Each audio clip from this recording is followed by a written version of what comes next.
Dear associates in the path, all the papers so far presented covered many of the thoughts which are very seminal to understand the role of a devotee. Every person says he is a devotee. In what way? To what extent? That has been discussed. In my own way, I have written a paper. Kindly hear.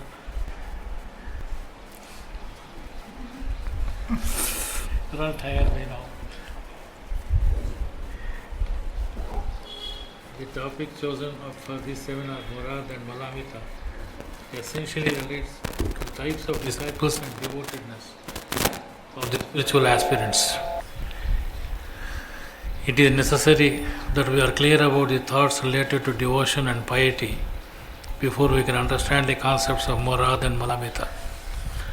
Master commands us to mould our living so as to develop true love and piety in others. Piety is veneration or reverence of the Supreme Being. A bit digression. Many people used to ask me, what do we understand by this word piety in Commandment 9? It invariably relates to veneration or reverence to the Supreme Being. Mold yourself so as to, right? And love of His character, loving obedience to the will of God, and earnest devotion to His service. It can mean also duty, dutifulness, filial reverence and devotion, affectionate reverence and service shown towards parents, relatives, benefactors, country, etc. In a famous dialogue, Piety says, piety is an art of sacrifice and prayer. He puts forward the notion of piety as a form of knowledge of how to do exchange, giving the gods gifts and asking favors of them in turn. This is much similar to many in our society who visit temples, ashrams, gurus, etc. Socrates presses Euthyphro to state what benefit the gods get from the gifts human beings give to them, warning that this knowledge of exchange is a species of commerce. Euthyphro objects that the gifts are not that sort of gift at all, but rather honor, esteem and favor. In other words, as he admits, piety is intimately bound up with what gods like. The discussion comes to a full circle, and yet Socrates faces a preliminary hearing on the charge of impiety, as history records. Such being the problem of understanding piety, we may try to understand the problem of studying the matter in the light of what our beloved Master has graced on this subject. He classified the disciples as selfish, fazli, ahli, devotee and murad. He details the characters as follows. The same thing, actually I am repeating the same thing as other people have said. Selfish disciples are those who want to gain. I think I'll skip this. Fazli types are those who sit for meditation occasionally. Some, however, are such that they start from the very beginning to the condition of devotee. Among these devotees, rarely one is a murad. Right? We have heard it again and again repeated, so I am skipping that. Some clarification as to the meaning of these two words, murad and murid, is appropriate at this juncture. The difference between murid and murad. The travelers on the path of love for God are two types. The first is called a murid, seeker, and denotes one whose progress is based on one's own effort and worship. The second is called murad, one who is sought for, and denotes a person whom the God as beloved himself wishes to draw near him. The difference between murid and murad is traditionally understood by comparing the lives of Prophet Moses and Prophet Muhammad.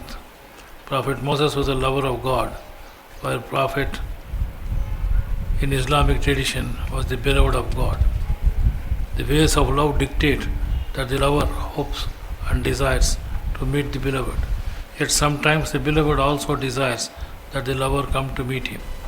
And when the beloved also wishes to meet, then it becomes easy to draw near to him. When the most beautiful one arranges a meeting, then the true pleasure of love is attained. When the lover knows the beloved loves him well, then his happiness knows no bounds. The love of the lover manifests in deep sighs of longing, whereas the love of the beloved is subtle and hidden. The love of the lover weakens his body, while the love of the beloved invigorates the lover's body. When God Almighty bestows His grace upon a servant, He opens the way to reach him. Then the remembrance of the Almighty predominates. But it should be noted that the Grand Master has made a task easy by granting us the boon of Pranahuti, which makes us feel the love of Master in every session of Pranahuti and enable us to feel the center yawning towards the circumference. This unique feature of the system of our beloved Master makes almost every one of us a Murad. The oozing of the grace of the Master is something that we experience every day. God has become easier to be reached because He blesses us with His embrace that is hard to express. However, trying to fix persons according to some qualities has never been easy. Trying to classify people according to Sattvic, Rajasic and Tamasic types has never been accepted by all. As to the correctness of classifying one as belonging to this category or the other has also been not easy, notwithstanding Bhagavan Sri Krishna going so very vociferous in his song Celestial. We have on an earlier occasion discussed about the nature of devotees according to their feelings, the 9 rasas like Shanta, Hasya, Vatsalya, Adbhuta, Shoka, Krodha, Sringara, Viraha and Vismaya. Lord Krishna also gave another classification based on the pravrittis or the nature of the person as Daivi and Asuri. Grandmaster states that in addition, due to insufficient knowledge of Dharma, every person has some supposedly good or bad fixed ideas, and he is determined not to listen or accept from books any other than his ideas. Supposing that he listens or sees them, he will never accept. Therefore, there is no other way than to place before everybody a list of beliefs or faiths and to try to make them understand to the extent possible. Afterwards, whoever is having the divine grace will be granted his guidance. After making the above statements, the Grand Master classifies the devotees as persons having ikhlas, that is, they who have a pure intention without any fluctuating temperament, and to dayami tavazza, that is, those remembering him again and again and having intimacy with him is called the dayami tavazza. It appears that the masters of the Grand Master affirmed that there is no other intimacy and attention than this is needed in spirituality. We can better comprehend the importance of the method of constant remembrance of our system. Revered Lalaji continues to state that it was the principle of elders and people of olden days to develop first faith, purify mind and gain stages, because according to their mind, their only desire was to get nearer Paramatma. As long as the mind is not cleaned and purified, these curtains will not go away. For the same reason, by cleaning of mind, their faith becomes strong, and they make their faith so strong that they do not have anything except that of Paramatma. And whatever powers and attainments they had, they think to have come from Paramatma and they belong to him. The origins of the method of cleaning given to us by the Master can be appreciated. Vilayataval is the first order of saintliness, which means that the devotees have intimacy and nearness with Paramatma and nothing else. Such a yogi as Kavarik and Tasrafat. Kavarik are called so as they are capable of miracles.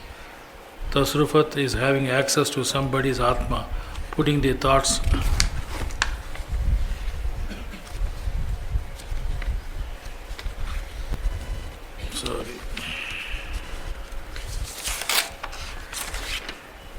putting the thoughts in other person, influencing the other person, etc. Perhaps this is what is now taught to us as Pranahuti. This type of aspirant is having the influence of Vilayat Aval. It means that he may not help worldly people and his attention and thought is always towards Paramatma. Their attention towards worldly people is either less or nil. Vilayat Doyam is the second order saintliness, which means that along with the attachment to Paramatma, nearness is also with the world, and such a yogi is accepted by people and they are his followers. His relation is with the entire universe. The influence of Vilayat Doyam is such that this type of Mahatma's attention, though he is with Paramatma, their relation is more with worldly people.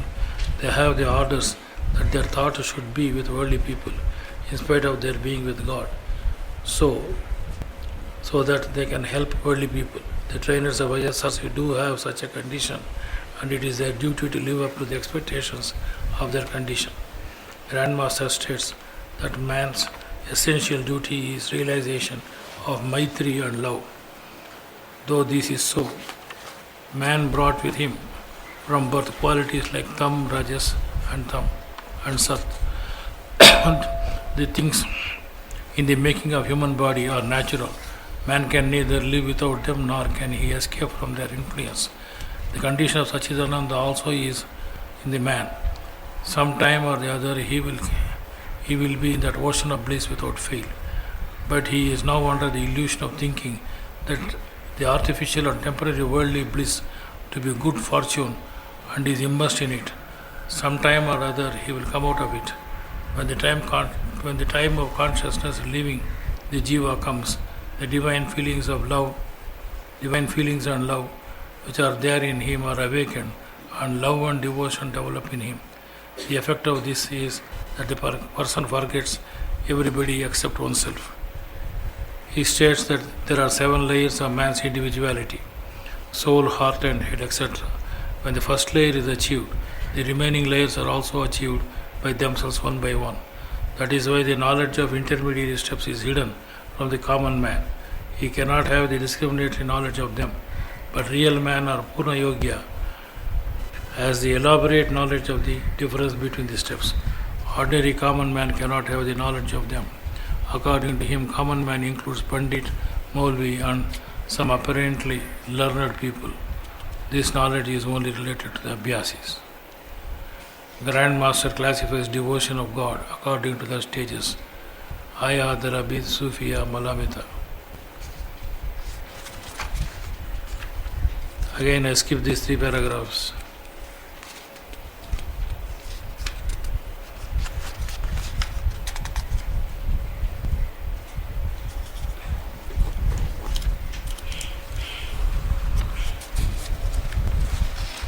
Malamita category.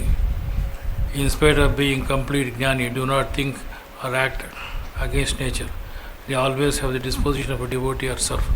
A few of the Malamita category are considered tuch, as they like to exhibit themselves in such a way which is normally objectionable to the common people, and in fact that may not be against the law of dharma internally, and people may not be able to understand its subtlety. For example, talking incoherently, shouting like a madman, or doing several things which make people think that they are tuch. Such people hold the entire creation in high esteem. Whatever they exhibit is all artificial. Will is both a verb and a noun. As a verb, it means to choose between 2 things, to desire. As a noun, it means the mental power by which a person can direct his or her thoughts and actions. Will has been defined by those living a spiritual life as overcoming carnal desires, resisting animal appetites, and always preferring in complete submission to his will, God's wish and pleasure over one's own. A willing disciple, Murad, never relies on his or her own power and is absolutely submitted to the will of the All-Powerful, who holds all creation in his grasp. As for the one-willed Murad, he or she overflows with the love of God and never considers or aspires to anything other than obtaining his pleasure. Such persons become a favorite of God. The aspirants in our system who offer the prayer do so not for any material gain, but desire total emergence in the Master. They desire will only to gain his favor. Will is the first station on the path of God, and the first harbor, prayer, from which one sets sail for eternity. Almost everyone sets sail for the infinite, first comes to this harbor, from where an impetus to reach the ultimate destination is gained. Journeying towards this destination is proportional to the traveler's purity of intention, the degree and quality of his or her relationship with the world and material things, and the power of the driving force derived from this harbor, prayer, and from the inner desire to undertake this voyage. In proportion to the help of God and the strength of the disciples' willpower, some traverse the distance between the harbor and the destination at walking speed, others at the speed of a spaceship or light, and still others at the speed that cannot be measured. The spiritual growth of the masters is to be taken as examples of what can be achieved by the will, the willing one, and the willed one when supported by the help of the master. There is a derivative relationship between will and the willing one. Material or natural causes are wheels between the superficial views and divine grandeur and dignity, such that who cannot understand the reality behind things and events should not blame God for what appears to them as disagreeable. Similarly, a person's willpower is only a shadow of the one who does whatever he wills in whatever way he wills. Just as shadow is dependent on the original, any will created is dependent on the creator. The deeper implication of the center yawning towards the circumference can be appreciated if this is understood. Until the traveler perceives that one's personal will is a dim reflection of the absolute will of the all-willing one, and advances or rises as high as the station of being the one willed or desired, a disciple will always regard his or her will as having a separate, independent existence. Indeed, a traveler is willing, Murid, at the beginning of the way, and willed, Murad, at the end of it. Murid is one willing while searching the ways to be loved, desired, and Murad are willed when seeing an imprint of him on everything and weaving a lacework of spiritual pleasure with the threads of knowledge and love of God. One important source from which willpower is fed is the traveler's care and sensitivity in fulfilling his or her responsibilities and constant supplication to God. Moreover, it depends upon the traveler's perseverance in extra acts or duties of worship, so that God may become his or her eyes with which to see, ears with which to hear, and hands with which to grasp. Eternity, in addition to meaning eternal life in the hereafter, is also used to describe the expansion of feelings, emotions, and reflections that one feels inwardly. An individual has infinite eternal desires and ambitions, and he or she can experience in his or her heart eternal pleasures of paradise and of being loved by God and loving Him. To them, the only utility of God is when they are in distress or misery. They expect Him on such occasions to attend to their call to remove their troubles. They pray to Him chiefly for the supply of their wants. It is really far from the idea of true love and devotion. A true devotee is one who loves Him not for any favor or worldly interest, but merely for love's sake. He always remains in a state of complete resignation to His will. He is perfectly contented with all that is bestowed upon him, whether good or bad, joyful or unpleasant. Joy or sorrow is meaningless to him. Everything is a boon to him from the beloved. Such complete resignation and unquestioning attitude in all matters is the highest form of devotion. There is yet another classification of disciples according to our Master Babuji Maharaj. As he explicitly graced us in this subject, it is not intended to comment on the same. He stated that the sages have classified the disciples under two main heads, the Manmata and the Gurumata. The former are those who approach the goal, who approach the Guru with some particular worldly view, end in view, such as relief from worldly misery, desire, or for wealth. They submit to him only so long as they are hopeful in the achievement of their desires. When they meet disappointment in this respect, they are off. For such disciples, the question of obedience or submission even does not arise. What to say of surrender? Gurumata disciples are those who obey the commands of the Master in all matters and try to submit to his will in all possible ways. Submission begins with obedience. When we are deeply impressed by the great powers of the Master, of higher attainments in spirituality, we feel inwardly inclined to follow his biddings, but often the effect remains upon us only when we are in his presence, and when we are away, we become unmindful of him. Repeated association with him for some time brings us in close touch with the great soul, and his supremacy begins to be established in our heart. We accept him as our guide in all matters pertaining to spiritual advancement. The result is that we remember him frequently. When we are perfectly convinced of his superior capabilities, only then our submission in true sense begins. We go on with it and practice as we are directed. We think of pleasing him by our actions. The idea of right or wrong too begins to assume prominence in our heart, and we feel inclined to refrain from evil. We consequently adopt the line of virtue so that we might be able to please our great Master. It is our primary motive, for we wish to be saved from the miseries of the next life. But so far, we reserve to ourselves the right of discretion and are therefore responsible for all our actions, whether good or bad. At a higher stage of self-surrender, such a discretionary power becomes almost extinct, and a man does everything thinking it to be his Master's will. The question of right or wrong does not at all arise in his mind, or it becomes absolutely certain that by following his Master's will, he is doing the only right thing, and he does nothing but the right, feeling it to be his Master's will. We thus see that the Master is exquisitely weaving the concepts of Murid and Murad in a practical manner, and have given us the necessary guidelines for action. Thus we find that revered Lalaji Maharaj explaining the states and levels of spiritual growth of the saliks in the path, and our beloved Master distinguishing devotees based on the goals they have enjoying in the spiritual path. Times have changed enormously, and today we are having amongst us all types of devotees mentioned by the Master. The humble effort of ISRC and Imperience is to make the devotees properly oriented to the goal of human life and strive to become Murads and Malamitas. Pranam.